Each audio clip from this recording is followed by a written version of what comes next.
Join me as I share my top 3 essential tips for first-time investors and see if we can level up your investment game. When it comes to investing, it can seem super overwhelming for new investors, but investing doesn't have to be as complicated as people really think. And in today's video, we're going to be discussing 3 tips that can help you overcome the fear of investing. And of course, for a lot of people, they don't even know where to start. I do have some links down below for M1 Finance. I also do have ones for Robinhood. And going through these tips, and when you have completed these in their entirety, might be the time that you're looking to invest.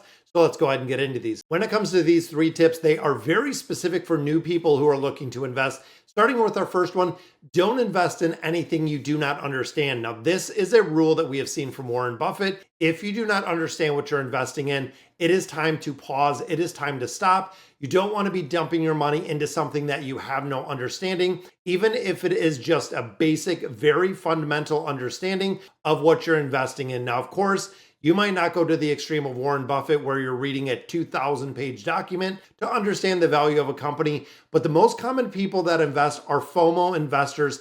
That is the fear of missing out. They see something like Nvidia that is doing incredibly well over the last 5 years, looking at a 2,500% return, but also looking at AMC, GameStop, Ethereum. There are a ton of things, according to social media, are going to go crazy in the future. But of course, a lot of people have lost an incredible amount of money. Also relying on friends to join in. Now, a lot of people tell you about investment strategies, different things that they're doing, but how many people actually back it up with what they're doing? And also looking at the super rich. For a majority of individuals that have a net worth over $1 million, most of it comes with hard-earned money invested over an extended amount of time.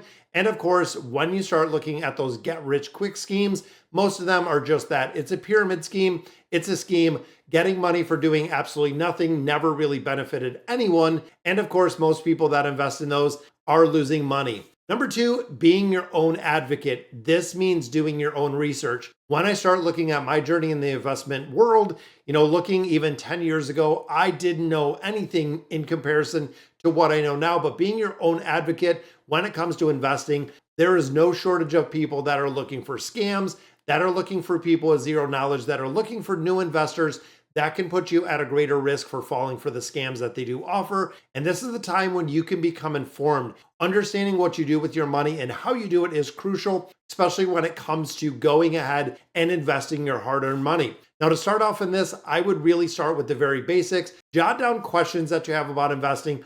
Where are you investing? How are you investing? What is it going to be in? These are questions that I get on a regular basis when it comes to the financial markets. And when it comes to the financial counseling, we sit down and a lot of people say, I understand and I kind of get the basics of how to invest, but I don't understand how to get my money from point A, the bank or the credit union, into point B, actually invested in a portfolio. Again, that's why we do have the links down below so you can check them out. And if you're starting in investing, I really recommend starting with a very small amount. This could be $100 to open an account.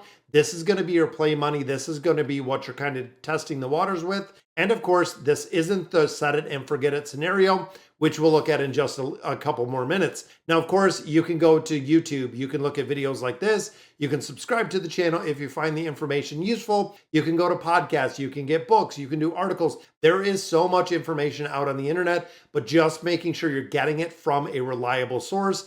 You want to make sure that the free information that you're getting all over with all of the social media, that it is legitimate and it is good advice overall. And of course, don't look at very specific advice. If someone is giving you a hot stock tip or something that you need to look at, take it with a grain of salt. Look at it and don't take stock tips from a lot of people. Again, social media can be very influential, I would say, in the most. That is the reason why I took a step back from investing. I looked at individual companies. When you look at your Apple, Microsoft, Google, when you look at all those larger companies, but looking at the risks that they can carry. Now, simply put, when you think of Nvidia, we've seen a very big drop in the last 2 days. And the reason is part of it is in conjunction with, of course, there was rumors in the newspapers, there was rumors in a couple different places that they were actually given subpoenas from the government for information. Nvidia came out today, said that was completely not true in its entirety. Don't know where it came from, but a lot of people did affect and sold off their Nvidia. Now, of course, do your research when it comes to 401ks. What is your accounts invested in? That is a very, very good spot to start when you start looking at a portfolio. Let's say you have a company sponsored match, they are doing a 401k. Where's your money invested in? That is where you can really start your research, seeing exactly where your dollars are invested in and where your company is putting it, doing some investigative research. And when I really did that and I put in the time and effort, I realized my portfolio through my 401k was by far not in the best place that it needed to be. And of course, I only invest in ETFs. When we look at ETFs, they are exchange traded funds. What that means is instead of investing in one individual company, I invest in groups of companies, mainly the VOO, which is the Vanguard S&P 500. When you look at that, you are investing in the top 500 companies in the United States, which makes up about 80% of the economy, the stock market itself, which is kind of crazy because the bulk of the majority is in these really, really large companies.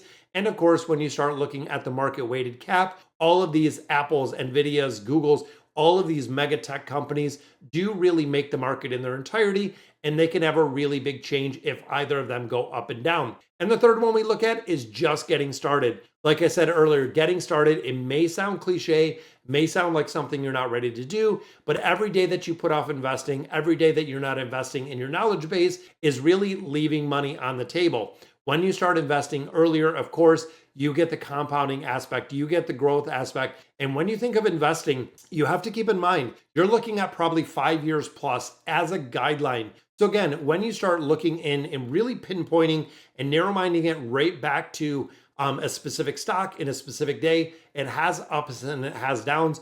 I really challenge you as a new investor to zoom out, look at the year, look at, the last couple months, 6 months, 12 months, a year, even look at 5 years. When you start breaking it out and looking at things like the S&P 500 in its entirety, you can see where the benefit comes in when you're talking hundreds or over a matter of time, thousands of percentages of growth that you have seen in here. And of course, when you start looking and investing, start very, very small. When you set up a new account, it might be 25 bucks, it might be $100. Doesn't mean you're going to be a millionaire next week. No, but it is about starting the ball rolling, knowing exactly how it's going to be. And some of the things that I really notice off the bat is how long does it take for money to get from your bank or credit union into your investment account? And vice versa. How long does it take to get from that investment account back into your actual bank account? Test it out with a couple dollars. Make sure everything is linked up properly. Make sure it's working properly, and also do your research. I would really implore you to do your research again with those ETFs and making a habit of setting aside specific money that is going to be earmarked for retirement. Now, for a lot of individuals, they might not have access to 401k plans. This is where your Roth accounts are going to come in, your Roth IRAs, your Roth, if you do have access to a 401k, but looking at some of the tax advantage accounts. And again, doing your research. I don't expect you to sit out there and be the absolute number one expert within the field, but as long as you have the fundamentals of where your money's going, what you're investing into, exactly how long it takes to get from A to B, it is going to make a big difference when it comes to investing and really understanding it. When it comes to investing, it is a marathon.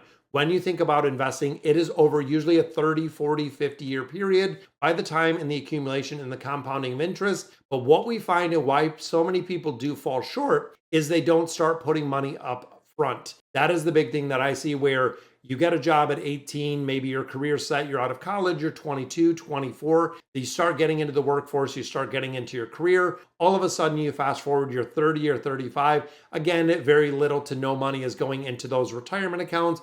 You're living outside of your means. You have some credit card debt, you have auto loan debt, you have student loan debt, you have mortgage debt. All of this debt is impeding on your ability to really retire and put money in those investment accounts. 35 to 40 is usually the point that we start seeing people put in and start really upping those contributions, which again, at that point, you've lost 10 or 15 years of the compounding interest you could have had if and when you would have started investing just a little bit earlier. All right, guys, so that is going to cover it for 3 crucial first-time investment tips. Definitely take it with a grain of salt, guys. Investing is the way, and it has been the most profitable way that we have seen it build millionaires, and I'll catch you in the next video.